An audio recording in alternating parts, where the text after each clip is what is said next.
Hello Year 7, we're just going to be introducing negative powers now. So I'm going to run through, introduce it, show you how it works, and give you a couple of examples before you go on and have a go at a sheet that will be on Google Classroom.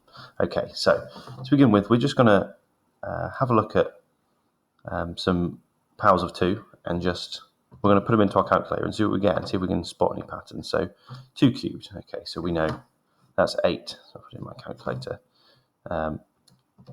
2 squared, we know is 4, so we can put that in. 2 to the 1, so maybe a little bit more thought involved, but that's just going to be 2. 2 to the 0, okay, so this one might be a different one, but we're just going to see what the calculator says for now. So that's going to tell us it's 1. Okay, so 2 to the 0 is 1. In fact, anything to the power of 0 is going to be 1. I'm not sure if you've seen it yet, but if not, you'll come across it in future. Right, 2 to the minus 1. Right, that's interesting. Okay, that's going to give us a half. Okay, so we might start to see a pattern coming up here. Now, what's going to happen when we have 2 to the minus 2? So we're going to get a quarter. Okay, so I'll just give you a second now. If you can start to see a pattern, what do you think 2 to the minus 3 might be? Just have a think to yourself. Okay, so in fact 2 to the minus 3 is going to give us 1/8. Okay, so if you haven't spotted that pattern yet, we can see almost a reflection across here. So 2 to the 1 is going to give us 2. 2 to the minus 1 is going to give us a half. So 2 squared is going to give us 4, and 2 to the minus 2 is going to give us a quarter. 2 cubed is going to give us 8, and 2 to the minus 3 is going to give us 1/8.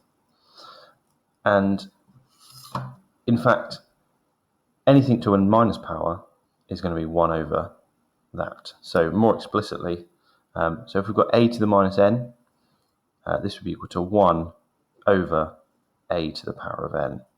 Okay. So maybe that might become, if you're a bit confused, it might become a bit more clear if I run through some examples. So 8 to the power of minus 3, that's going to give us 1, if we're following this here, 1 over 8 cubed. And 8 cubed is going to be 512. So in fact, 8 to the power of minus 3 is going to be 1 over 512. Okay. Right, 4 to the minus 4. So following our same thing, 4 to the minus 4 is going to be 1 over 4 to the power of 4. And now 4 to the power of 4 is going to be 256.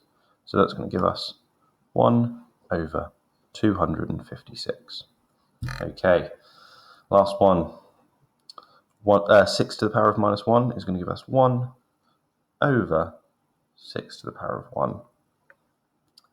And maybe as we're remembering of our rules of indices before, or we can have a look up here. 6 to the power of 1, or anything to the power of 1 is just going to be itself. So 6 to the power of 1 is going to be 6. So 6 to the power of negative 1 is just going to be 1 over 6.